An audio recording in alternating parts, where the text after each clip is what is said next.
اعلی حضرت مفتی اعظم حجت الاسلام بریلی تجھے سلام۔ السلام علیکم ورحمۃ اللہ وبرکاتہ۔ بسم اللہ الرحمن الرحیم۔ وَإِلَّا فَمُفْرَدْ۔ کل کے سبق میں آپ نے جانا تھا کہ جہاں پر لفظ کا جز معنی مقصود کے جز پر دلالت کرتا ہو اور وہ دلالت مقصود بھی ہو تو اس کو کہا جاتا ہے مرکب۔ وَإِلَّا فَمُفْرَدْ، ورنہ تو کیا ہوگا، مفرد ہوگا وہ، یعنی کہ اگر لفظ کا جز معنی مقصود کے جز پر دلالت نہ کرتا ہو یا کرتا ہو تو وہ دلالت کیا ہو، مقصود نہ ہو، تو ایسی صورت میں اس کو کہا جائے گا مفرد۔ یہاں سے مصنف علیہ الرحمہ مفرد کے بیان کا آغاز فرماتے ہیں۔ اولاً شارح مفرد کی تعریف کو بیان کریں گے، پھر مفرد کے پائے جانے کی صورتیں کیا کیا ہیں ان تمام صورتوں کو آپ کے سامنے پیش فرمائیں گے۔ سب سے پہلے مفرد کی تعریف کو آپ ملاحظہ کریں کہ مفرد کس کو کہتے ہیں۔ مفرد کہتے ہیں کہ جہاں پر لفظ کے جز سے معنی مقصود کے جز پر دلالت کا قصد نہ کیا گیا ہو، جہاں پر لفظ کے جز سے معنی مقصود کے جز پر دلالت کا قصد نہ کیا گیا ہو اس کو کہتے ہیں مفرد۔ مفرد کے پائے جانے کی چار صورتیں ہیں۔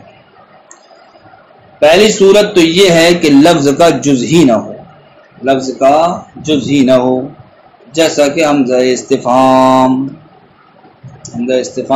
جیسا کہ آ، تو یہ ایسا لفظ ہے کہ جو اپنا کوئی جز ہی نہیں رکھتا ہے، اس لیے کہ جز ہونے کے لیے کم سے کم اس لفظ کے اندر دو حرف کا ہونا ضروری تھا، لیکن یہاں پر دو حرف نہیں ہے بلکہ ایک ہی حرف ہے، وہ کیا ہے، حمزہ۔ لہذا ہم یہ کہیں گے کہ حمزہ ایسا ہے جو اپنا جز نہیں رکھتا۔ تو پہلی صورت یہ کہ لفظ کا جز ہی نہ ہو، جیسا کہ حمزہ استفہام۔ دوسری صورت یہ ہے کہ لفظ کے لیے جز تو ہو لیکن وہ معنی پر دلالت نہ کرتا ہو، لفظ کا جز معنی پر دلالت نہ کرتا ہو، جیسا کہ لفظ زید، یہ ایسا لفظ ہے جو جناب والا تین حرف سے کیا ہے، مرکب ہے یا تین حرف پر مشتمل ہے۔ ایک حرف ہے زا، دوسرا حرف ہے یا، اور تیسرا حرف کیا ہے، دال۔ یہاں پر لفظ کا تو جز ہے لیکن یہ لفظ جس معنی پر دلالت کر رہا ہے وہ کیا ہے، ذات زید۔ تو اب یہ لفظ کا جز معنی کے جز پر یعنی کہ زید کے ذات زید کے کسی حصے پر دلالت نہیں کر رہا ہے، یعنی ایسا نہیں ہے کہ زا یہ جناب والا زید کے کسی فرد پر، کسی عضو پر، اور یا کسی دوسرے عضو پر، اور دال کسی تیسرے عضو پر دلالت کرنے والی ہو۔ تو یہاں لفظ کا تو جز ہوا لیکن لفظ کا جز معنی کے جز پر دلالت نہیں کر رہا ہے۔ یا پھر جناب والا لفظ کا جز ہو اور لفظ کا جز معنی کے جز پر دلالت کرتا ہو لیکن جناب والا وہ معنی اس کا معنی مقصود کا جز نہ ہو۔ لفظ جس معنی پر دلالت کر رہا ہے وہ معنی مقصود کا جز نہ ہو، لفظ جس معنی پر دلالت کر رہا ہے وہ معنی مقصود کا جز نہ ہو، جیسا کہ شمس الضحیٰ۔ جب ہم کسی کا کیا رکھ دیں، نام رکھ دیں، نام، تو شمس اور الضحیٰ یہ دو لفظ ہیں، ان میں سے ہر ایک ایسا لفظ ہے جو اپنے اندر جز بھی رکھتا ہے۔ لفظ شمس یہ سورج پر، اور الضحیٰ جی کا ہے پر چاشت کے وقت پر، تو لفظ کا جز معنی کے جز پر بھی دلالت کر رہا ہے۔ لیکن جب ہم نے شمس الضحیٰ کہا تو شمس الضحیٰ کہنے کے وقت ہمیں مقصود کیا ہے، وہ انسان ہے جس کا نام ہم نے شمس الضحیٰ رکھا ہے۔ تو اب اس کا معنی مقصود ہوا چاشت کے وقت کا سورج، چاشت کے وقت کا سورج۔ تو جب ہم کسی کا نام رکھ رہے ہیں شمس الضحیٰ تو شمس الضحیٰ کہنے کے بعد ہمارا مقصود کیا ہوتا ہے؟ کیا مقصود ہمارا چاش کے وقت کا سورج ہوتا ہے یا جس کا نام ہم نے شمس الضحیٰ رکھا ہے اس ذات کو اپنی طرف متوجہ کرانا مقصود ہوتا ہے؟ تو آپ یہ کہیں گے کہ جس کا نام ہم نے شمس الضحیٰ رکھا ہے اس لفظ کے ذریعے سے اس کی ذات کو اپنی جانب متوجہ کرنا ہے، نہ کہ جناب والا ہمیں یہ دکھانا ہے کہ صاحب یہ چاش کے وقت کا سورج ہے۔ تو دیکھیے اس کا معنی مقصود کیا تھا، چاشت کے وقت کا سورج۔ تو یہاں لفظ کا تو جز ہے، لفظ کا جز معنی کے جز پر بھی دلالت کر رہا ہے، لیکن جناب والا جس معنی پر دلالت کر رہا ہے وہ معنی مقصود کا جز نہیں ہے، معنی مقصود کا جز نہیں ہے۔ چوتھی صورت یہ ہے کہ لفظ کا جز ہو، لفظ کا جز معنی کے جز پر دلالت بھی کرتا ہو، اور جناب والا وہ معنی کیا ہو، معنی مقصود کا جز بھی ہو، لیکن وہ دلالت کیا ہو، مقصود نہ ہو، وہ دلالت مقصود نہ ہو۔ جیسے کہ حیوان ناطق، جب ہم کسی کا نام رکھ دیں تو یہاں پر حیوان ناطق کے اندر جناب والا لفظ کا بھی جز ہے، لفظ کا جز معنی کے بھی جز پر دلالت کر رہا ہے، اس معنی پر دلالت کر رہا ہے وہ معنی مقصود کا بھی جز ہے، لیکن حالت عالمیت میں حیوان ناطق کا جو معنی مقصود ہے وہ جناب والا یہاں پر مقصود نہیں ہے، جبکہ ہم حیوان ناطق کسی کا نام رکھ دیں، اس لیے کہ حیوان ناطق کا جو معنی مقصود ہے وہ کیا ہے، جس پر حیوان ناطق صادق آتا ہے۔ تو حیوان ناطق جناب والا یہ لفظ انسان کا کیا ہے، معنی ہے، لفظ انسان کا کیا ہے، معنی ہے۔ اب ہم نے جب کسی کا یہ نام رکھ دیا حیوان ناطق تو وہ جناب والا انسان کا ایک فرد ہی ہے، فرد ہی ہے۔ تو حیوان ناطق کا جو معنی ہوا انسان، اس معنی کا جز وہ انسان ہوا یا نہیں جس کا نام ہم نے حیوان ناطق رکھا ہے۔ تو حیوان ناطق کا معنی مقصود تھا چونکہ انسان، اور اسی انسان کا فرد ہے وہ جس کا نام ہم نے حیوان ناطق رکھا ہے، تو وہ فرد ہونے کی وجہ سے انسان کا کیا بنے گا، جز بنے گا۔ تو انسان تو چونکہ معنی مقصود تھا، تو اب اس کا وہ فرد جس کا نام ہم نے حیوان ناطق رکھا وہ معنی مقصود کا جز ہو گیا یا نہیں۔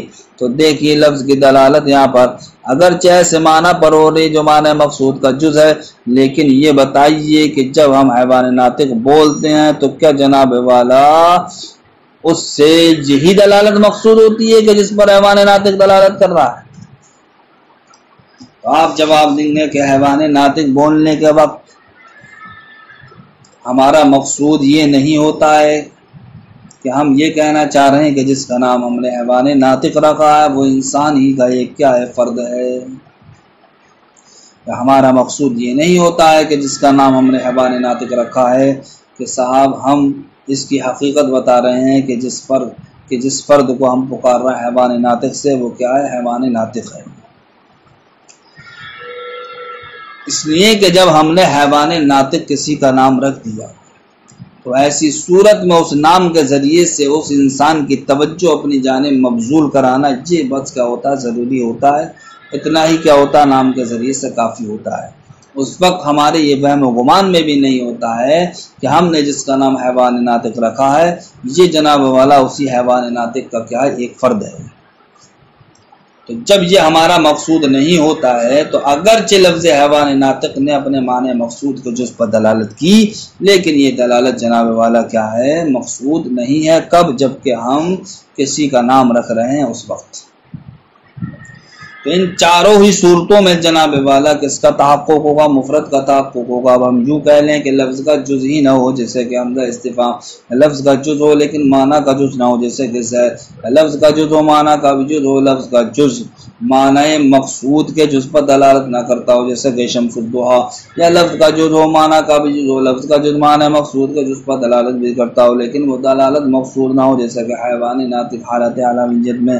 ان چاروں صورتوں میں جناب والا مفرد کا تحقق ہوگا، اس لیے کہ یہ تمام صورتیں اس وقت پائی گئی ہیں جب کہ جناب والا مرکب کی جو 4 قیود تھیں ان قیود قیود وجودی کی جب ہم نفی کرتے چلے گئے تو تب جناب والا وجودی کی صورت میں تو مرکب کا تحقق ہوتا، لیکن جب وجودی قیود وہ عدم سے بدل گئیں تو اب ایسی صورت میں مفرد کا کیا ہوگا؟ تحقق ہوگا۔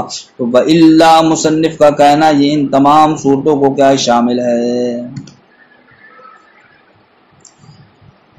فرماتے ہیں ای ان لم یقصد بجزء من اللفظ الدلالۃ ولا جزء المعنى المقصود، اگر لفظ کے جز سے معنی مقصود کے جز پر دلالت مقصود نہ ہو فمفرد، تو وہ کیا ہے؟ مفرد ہے۔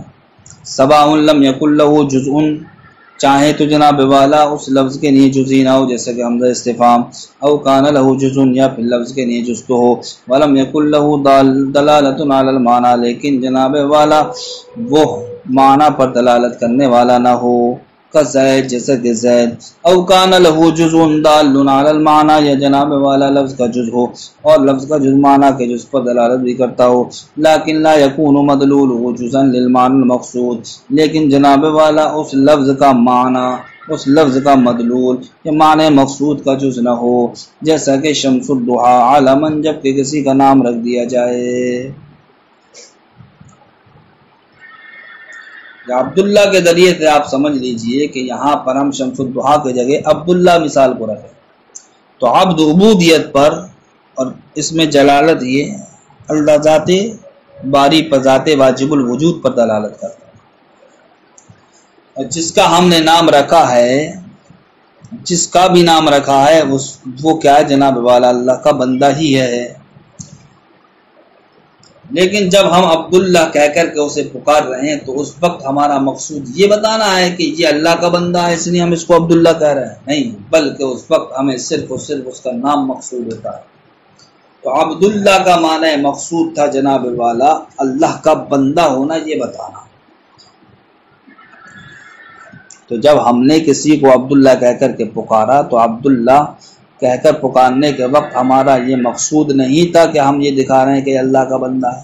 تو جب یہ مقصود نہیں ہے تو لفظ کا جز ہے، لفظ کا جز معنی کے جز پر بھی دلالت کر رہا ہے، لیکن جناب والا معنی مقصود کے جز پر دلالت نہیں کرے گا، اس لیے کہ اس کا معنی مقصود تھا اللہ کا بندہ ہونا بتانا۔ جب ہم نے عبداللہ کہا تو اللہ کا بندہ ہونا نہیں بتایا ہم نے، بلکہ صرف اس کو اپنے جانب متوجہ کیا۔ او کان له جزء دال علی جزء المعنى المقصود، یا جناب والا لفظ کا جز ہو اور لفظ کا جز معنی کے جز پر بھی دلالت کرنے والا ہو، اور وہ معنی کیا ہو؟ معنی مقصود کا جز ہو۔ فرماتے ہیں او کان له جزء، یا پھر لفظ کے لیے جز ہو، دال جو دلالت کرنے والا والا جزء المعنى المقصود، معنی مقصود کے جز پر، لیکن لا تكون دلالت علیہ مقصودۃ، لیکن جناب والا اس لفظ کی دلالت جو معنی مقصود کے جز پر ہے یہ اس لفظ کی دلالت اس پر مقصود نہ ہو، یعنی کہ چوتھی قید نہ پائی جاتی ہو، کہ وہ چوتھی قید کیا ہے؟ دلالت کا مقصود ہونا۔ اور یہاں پر جناب والا کیا ہوا کہ لفظ کا تو جز ہے، لفظ کا جز معنی کے جز پر بھی دلالت کر رہا ہے، اور وہ معنی کیا؟ معنی مقصود کا بھی جز ہے، لیکن یہ دلالت کیا؟ مقصود نہیں ہے۔ کل حیوان الناطق عالماً، جیسا کہ حیوان ناطق حالت عالمیت میں۔ فَإِن قُلْتَ مَا الْفَرْقُ بَيْنَ الْقِسْمَيْنِ الْأَخِيرَيْنِ، یہاں سے شارح آپ کے نزدیک ایک بات کو اجاگر کرنا چاہتے ہیں کہ آپ کے سامنے تیسری اور جو چوتھی صورت پیش کی تو شارح کہتے ہیں آپ کو ایسا لگتا ہوگا کہ یہ دونوں کی دونوں صورتیں کیا ہیں؟ ایک ہیں، حالانکہ معاملہ ایسا نہیں ہے، تیسری اور چوتھی صورت کیا ایک نہیں ہے بلکہ علیحدہ علیحدہ ہیں۔ اب ان کے درمیان کیا فرق ہے؟ اسی فرق کو شارح کیا کرتے ہیں؟ اجاگر کرتے ہیں۔ فَإِن قُلْتَ، اگر آپ اعتراض کریں مَا الْفَرْقُ بَيْنَ الْقِسْمَيْنِ الْأَخِيرَيْنِ، اخیر کی دونوں قسموں کے درمیان فرق کیا ہے؟ اسی فرق کو بتاتے ہیں۔ شارح کہتے ہیں میں کہتا ہوں فرق یہ ہے کہ شمس الضحیٰ کیا یہ عالم ہے، اور اس کے لفظ کا جز معنی مقصود کے جز پر دلالت نہیں کر رہا ہے۔ کیوں؟ اس لیے کہ شمس الضحیٰ کے ذریعے سے مراد کون ہے؟ شمس الضحیٰ کے ذریعے سے مراد وہ شخص ہے جس کا نام ہم نے شمس الضحیٰ رکھا ہے، اور اس انسان کے اجزاء کیا ہیں؟ مثلا سر ہے، پیٹھ ہے، دل ہے، عقل ہے، اور اس کے علاوہ اور دیگر اعضاء ہیں۔ تو اب شمس الضحیٰ کا معنی مقصود ہوا وہ انسان جس کا ہم نے نام رکھا ہے۔ اب اس انسان کے اجزاء جو ہیں وہ ہیں سر، پیٹھ، دل، عقل وغیرہ۔ لیکن شمس الضحیٰ میں ایسا نہیں ہے کہ لفظ شمس اس انسان کے جس کا نام ہم نے رکھا شمس الضحیٰ اس کے سر پر دلالت کرتا ہو اور ضحیٰ اس کی پیٹھ پر دلالت کرتا ہو، یا جناب والا لفظ شمس اس کے قلب پر دلالت کرتا ہو اور ضحیٰ اس کے عقل پر دلالت کرتا ہو۔ تو جب ہم نے یہ دیکھا کہ شمس الضحیٰ جس کا ہم نے نام رکھا ہے تو اس نام سے مراد، اس کا نام سے معنی مقصود ہمارا کیا ہے؟ وہ انسان خاص جس کا نام ہم نے رکھا ہے۔ اس انسان خاص کے اجزاء کیا ہیں؟ سر، پیٹھ، دل، عقل وغیرہ۔ ان اجزاء میں سے کسی بھی جز پر، جو اجزاء یہ معنی مقصود کا جز کہلائیں گے، ان معنی مقصود کے جز میں سے کسی بھی جز پر شمس یا ضحیٰ دلالت نہیں کر رہا ہے۔ دلالت نہیں کر رہا ہے تو اب ہمارا یہ کہا جانا صحیح ہے کہ یہاں پر لفظ کا جز معنی مقصود کے جز پر دلالت نہیں کر رہا ہے، جبکہ ہم نے اس کو کسی کا نام رکھ دیا۔ فرماتے ہیں میں کہوں گا الفرق ان الشمس الضحیٰ، فرق یہ ہے کہ شمس الضحیٰ علماً، جبکہ یہ کیا عالم ہے، لا يدل جز لفظی، اس کے لفظ کا جز دلالت نہیں کر رہا، لا جز المعنی المقصود، معنی مقصود کے جز پر۔ کیوں؟ لأن المراد بھی شخص خاص، اس لیے کہ اس سے مراد کیا شخص خاص ہے، وہ ذات ہے جس کا نام ہم نے کہ شمس الضحیٰ رکھا ہے، اور اس کے اجزاء کیا ہے؟ راس، مثلا سر ہے، والظہر اور پیٹھ ہے، والقلب اور دل ہے، اور عقل ہے، وغیرہ ان کے علاوہ ہے۔ تو یہ ہوئے معنی مقصود کے جز۔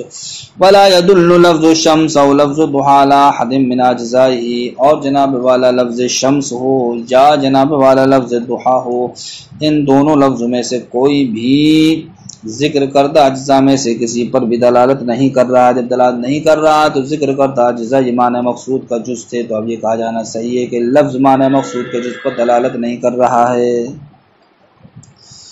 وَأَمَّا الْحَيْوَانُ النَّاطِقُ عَلَمًا، حیوان ناطق جب کہ عالم ہو تو وہ اس لیے کہ لفظ کا جز معنی مقصود کے جز پر تو دلالت کرتا ہے، لیکن جناب والا یہ دلالت مقصود نہیں ہوتی۔ کیوں؟ اس لیے کہ انسان جس کا نام ہم نے حیوان ناطق رکھا ہے تو وہ بھی جناب والا کیا حیوان اور ناطق ہے۔ اس لیے کہ حیوان ناطق کس کو کہتے ہیں؟ اس کو کہتے ہیں جس کے اندر جسم نامی کی صلاحیت ہو، حساس ہو، کلیات کو جاننے والا ہو۔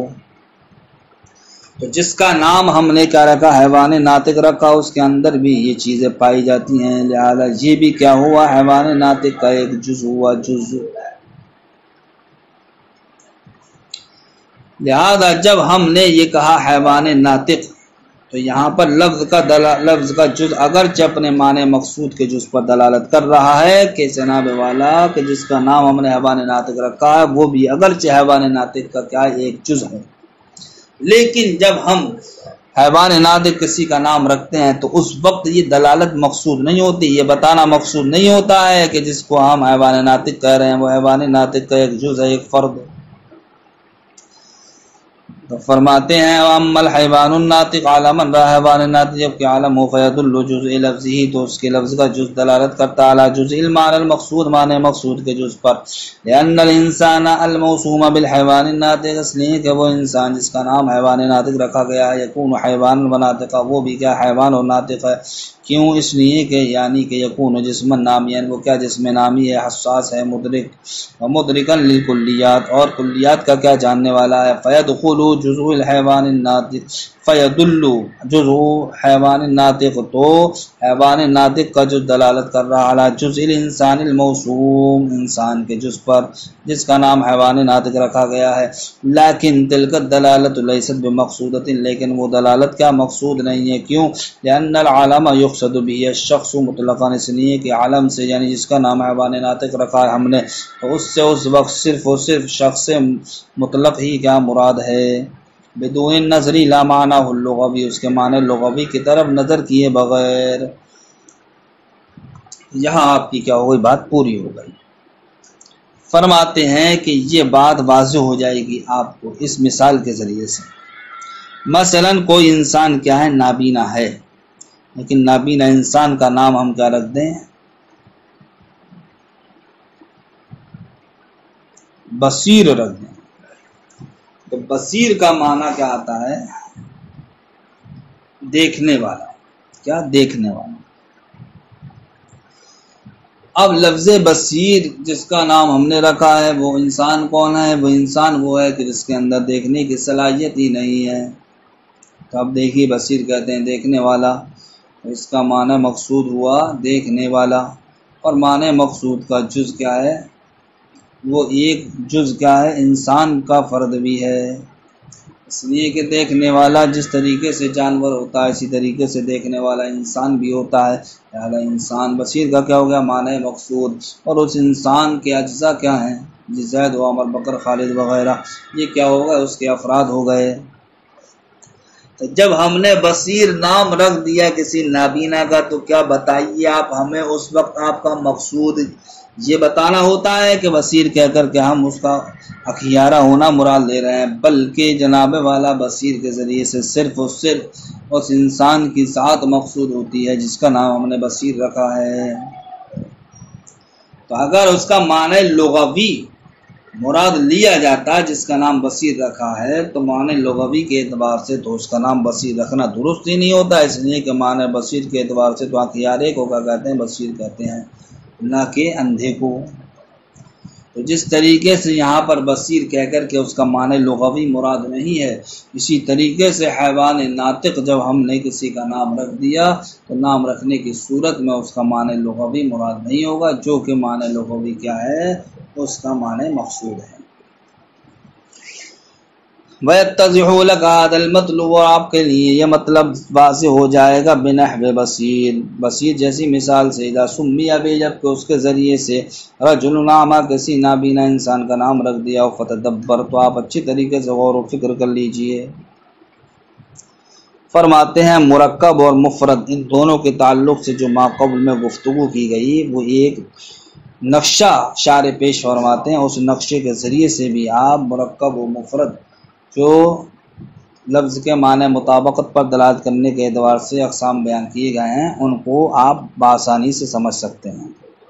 وہ کیسے؟ آپ سب سے اوپر رکھی لفظ موضوع کو، اس لفظ موضوع سے مراد کیا؟ وہ لفظ جو معنی مطابقت پر دلالت کرنے والا ہے۔ وہ لفظ موضوع دو حصوں میں بٹا، کیسے؟ اس لیے بٹا کہ اس کے جز سے یا تو اس کے معنی کو جس پر دلالت مقصود ہوگی تو مرکب، اور مقصود نہ ہوگی تو اس کو کیا کہیں گے؟ مفرد۔ پھر مرکب ہونے کی صورتوں میں دو صورتیں نکلی، یا تو جس پر سکوت کرنا صحیح ہوگا یا جس پر سکوت کرنا صحیح نہیں ہوگا۔ جس پر سکوت کرنا صحیح ہو اس کو تام کہتے ہیں، نہیں صحیح ہو تو اس کو ناقص۔ پھر تام میں دو صورتیں نکلی، تام یا تو وہ ہوگا جو صدق و کذب کا احتمال رکھے اس کو خبر کہتے ہیں، یا تام وہ ہوگا جو صدق و کذب کا احتمال نہ رکھے اس کو انشاء کہتے ہیں۔ اور اسی طریقے سے جس پر سکوت صحیح نہ ہو اس کے اندر بھی دو صورتیں نکلی، یا تو دوسرا والا جس پہلے والے کے لیے قید ہوگا تو اس کو تقییدی کہتے ہیں، یا دوسرا والا جس پہلے کے لیے قید نہیں ہوگا تو اس کو غیر تقییدی کہتے ہیں۔ السلام علیکم ورحمۃ اللہ وبرکاتہ۔